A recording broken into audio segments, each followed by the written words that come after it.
Joseph, Oliver, David, and Martin go from the Whitmer farmhouse out into the woods, somewhere in that area, in seclusion, and petition the Lord that they might have this opportunity to be witnesses. Unfortunately, it's not quite what they expected, and after each taking turns and petitioning the Lord in humility, Martin, in frustration, stands up and he says that he feels that it's because of him that the witness is not being given, and he traipses off into the wood. He leaves. Well, as soon as he leaves, it's not long after that that an angel appears to Joseph, Oliver Cowdery, and David Whitmer, and they become witnesses by the power of God. Joseph goes after Martin after the experience is closed to see if he can find Martin, and there he finds him praying fervently within the woods. He kneels and prays with Martin, and then the vision is open to them too. An angel visits, and similar to what has taken place with David Whitmer and Oliver Cowdery, Martin has the same experience. They don't simply testify that Joseph had golden plates, that he had an ancient record, that he had something in his possession, but they also become sure witnesses. Thus, they testify not only that Joseph had records, that he was a translator, a seer, but also that the record itself was true, and they had seen artifacts therefrom. Shortly after the three witnesses had had their experience with the Book of Mormon and the angel Moroni, 8 other individuals were given the opportunity to heft the plates by themselves, leafing the plates over one at a time. This was done at the Smith farm. That completed, or at least went toward the completion, of the Lord's law of witnesses, which was that in the mouth of 2 or more witnesses, all truth would be established. The Lord was asking of Joseph to carry quite a responsibility and at times even a burden, that he would tell people of the plates and that he would translate from them, but he could show them nothing physically. This responsibility and burden kind of crescendoed right towards the end, and with the experience of the 3 witnesses, the Lord finally relieved Joseph Smith of this responsibility of the plates never being shown to anyone. He came back to the farmhouse, and there his parents were seated, and he just opened and bared his soul to him there. Father, Mother, you do not know how happy I am. The Lord has now caused the plates to be shown to 3 more besides myself. They have seen an angel who has testified to them, and they will have to bear witness to the truth of what I have said. For now they know for themselves that I do not go about to deceive the people. And I feel as if I was relieved of a burden which was almost too heavy for me to bear. And it rejoices my soul that I am not any longer to be entirely alone in the world.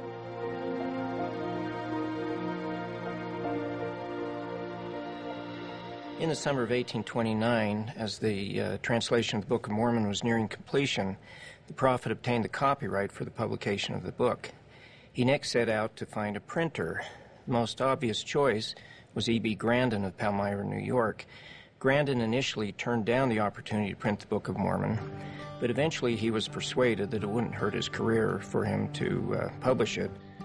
The process of creating the printed page meant that you would have, as part of the printing staff, a compositor who actually would stand near a type frame, and just through practice, experience, and dexterity came the ability of a compositor to draw quickly letters from those upper and lower case drawers and place them into a composing stick, and just by touch know if the letter is facing the right direction, or etc.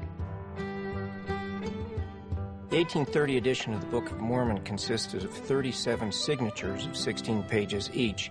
A signature is a large sheet of paper that has printing on both sides, such that when the page is folded together, it produces the pages in sequence and in the proper orientation. After one copy of that was made, it would be sent off to be proofread. Oliver Cowdery was the primary proofreader of the Book of Mormon. After all of the corrections were made in the typesetting, then all 5,000 copies of it could be printed on both sides, and then work could begin on the next signature.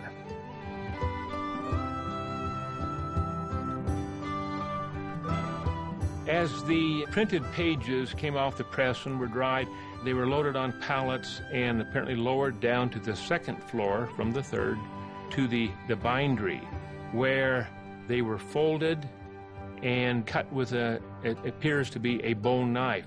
And then 37 of these signatures would come together, and first one would be placed in the stitching rack, and then a second applied and it would be stitched, then a third right on through. And so this very tedious hand sewing of all of these 5,000 copies of the first edition were done right there on the second floor. The prophet turned to Martin Harris once again to help him with the physical production and the cost of the Book of Mormon. Even though Martin Harris had seen the plates and the angel, he still had reservations about whether or not the book would sell and whether or not he would lose his property. In a revelation that we now know as Section 19 of the Doctrine and Covenants, the Lord instructed Martin Harris not to covet his own property, but to give it freely for the printing of the Book of Mormon. As it turned out, his concerns were well-founded. The Book of Mormon didn't sell very well, and Martin Harris ended up losing 151 acres of his farm to pay for it. Eventually, when the Book of Mormon came out, it sold originally for $1.75, finally for $1.25, and in some cases it was simply given away. There is no record like the Book of Mormon. We have all heard that the Book of Mormon is the most correct book of any of the books on the face of the earth, and that a person can get nearer to God by abiding by its principles than any other book. That is one of the grand purposes of the Book of Mormon. But more specifically, the Book of Mormon was given to us to help us come to know the Lord Jesus Christ as the Messiah. There is no book like the Book of Mormon to bring people to a knowledge of Jesus Christ. And Jesus Christ is the great mediator between man and God, our Father in heaven. The Book of Mormon is one of the most magnificent books, one of the most magnificent records that has ever been given to humankind. How blessed and fortunate we are to have this record because of the efforts of the prophet Joseph Smith.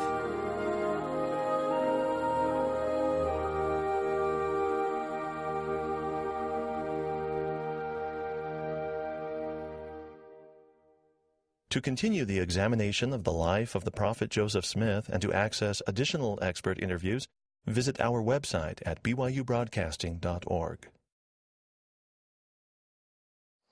On the next episode of Joseph, scholars from Brigham Young University and the Church of Jesus Christ of Latter-day Saints will continue to explore the life of the prophet Joseph Smith. We'll examine the organization of the church, the move of the saints to Ohio, and the dedication of Zion, the years 1830 to 1832, next time on Joseph.